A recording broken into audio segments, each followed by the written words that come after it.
Hi everyone, thanks Aoife for the invitation. Unfortunately, Yvonne McGuinness, my collaborator, isn't here today. She's travelling, and so what we decided to do is show a video. I'm going to talk mainly about mobile monuments, as it's a project we did this year, and I'll talk. I'm just going to focus on this project and not talk about my practice, but myself and Yvonne both have separate practices, and this is our first project we did together. So we've put together 2 videos. Neither of them are finished actually, they're both in progress, but it's a way of bringing Yvonne into the room as well.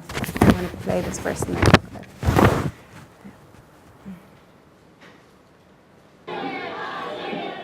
My name is Caroline Cowley. I'm Public Art Commissioner with Fingal County Council. Mobile monuments came about as part of the Fingal County Council's 1916 commemoration programme.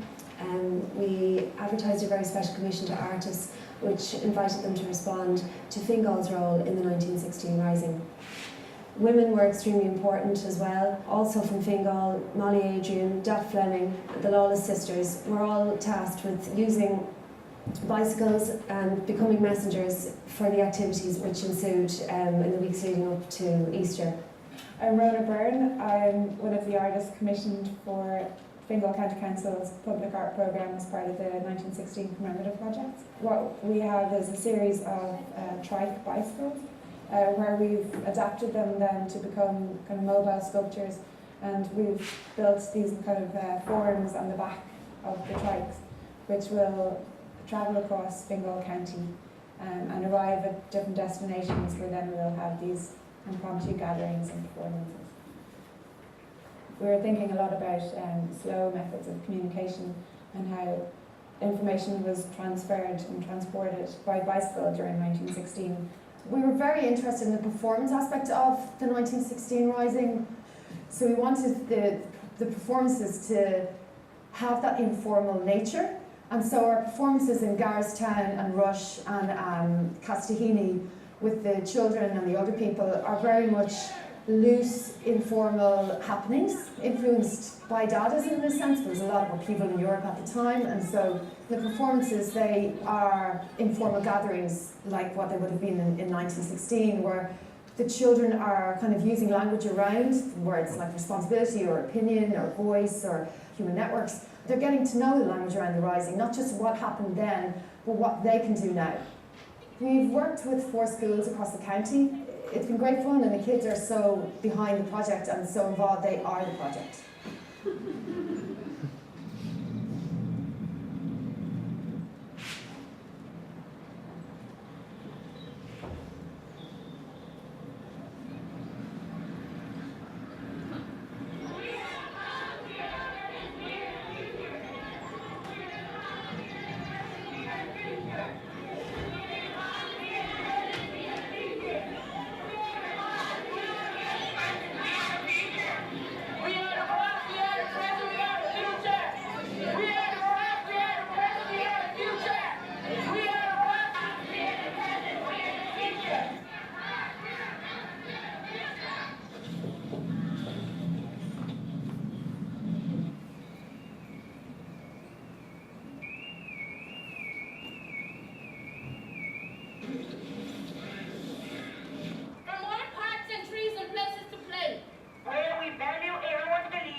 Dublin is a stain on our proud country.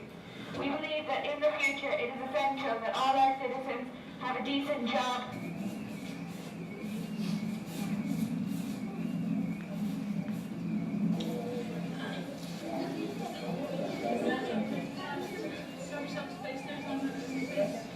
What is the future? Future! Build your monument. Energy! Build your monument.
Yeah, so the project anyway, it happened within a short space of time, over 6 months from start to finish, and obviously involved like a lot of people to make this happen.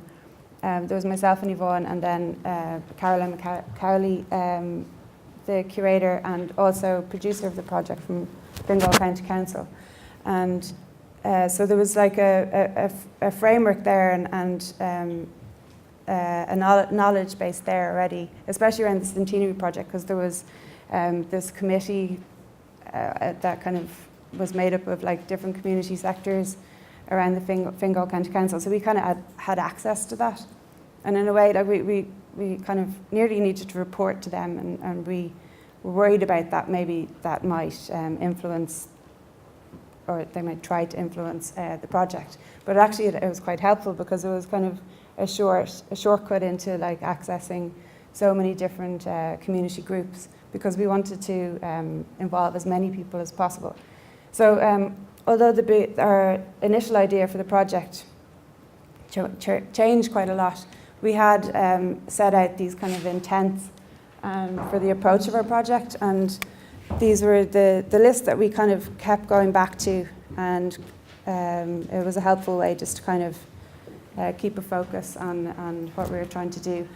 So I'm not going to go through all of these, but relating to 1960, we were interested in slow methods of communication, slow methods of making and materials of the time, and then relating it to present day life. And this led us to we wanted a cross-generational project, but the more the project developed, the more children were involved, and we involved more schools, and it seemed like there was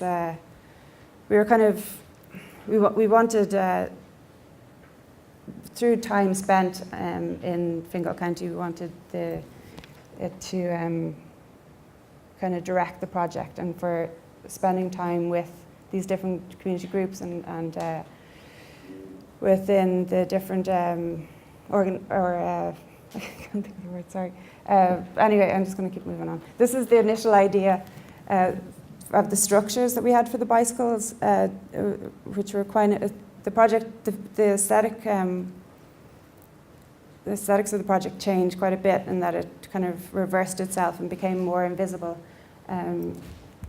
Where we wanted like these the monuments to kind of be like quiet, kind of obscure secrets, or even like they might have come from the future and were floating around the whole county.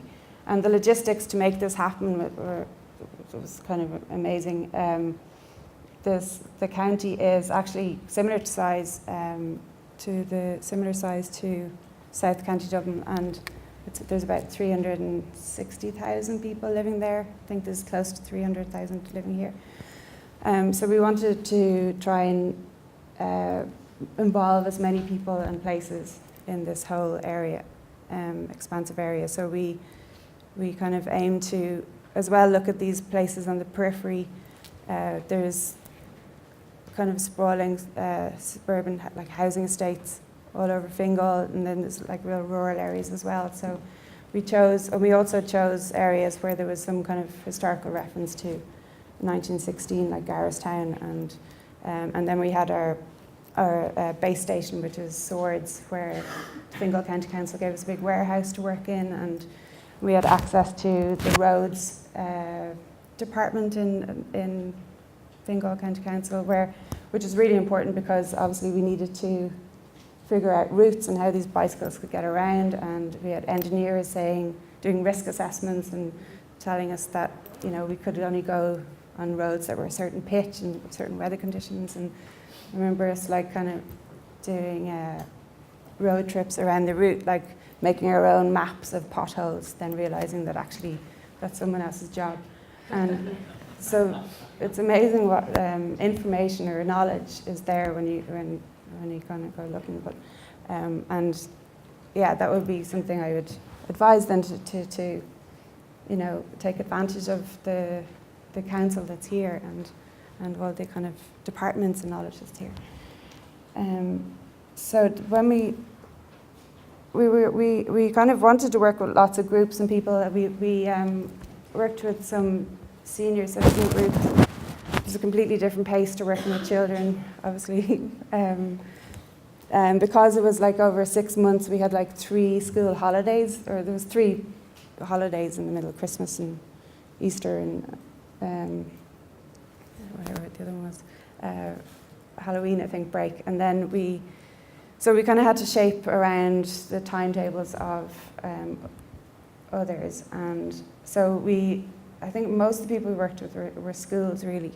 And when we went in, we were doing work, we were workshopping the ideas, but we wanted the process to kind of come from spending time with these groups of children, talking about what their experience of living where they were at the present and what their ideas for the future were. They were already very familiar with 1916, and they were doing lots of, they were learning lots of information about it, but we were really trying to draw out what were they, how did it relate to them. Often there was different nationalities and new communities in these schools in the outskirts where people hadn't hadn't even been to Dublin City, or it was a really kind of an abstract idea. So we were trying to take the energy of and the language around 1916 and the idea of slow methods of communication in comparison to fast methods of communication using technology now, and how that might relate to them. So we did these. We're calling them workshops, but they're not really workshops. They were just more kind of development sessions or performance sessions. We did a lot of kind of performance exercises where this was, passing notes and information.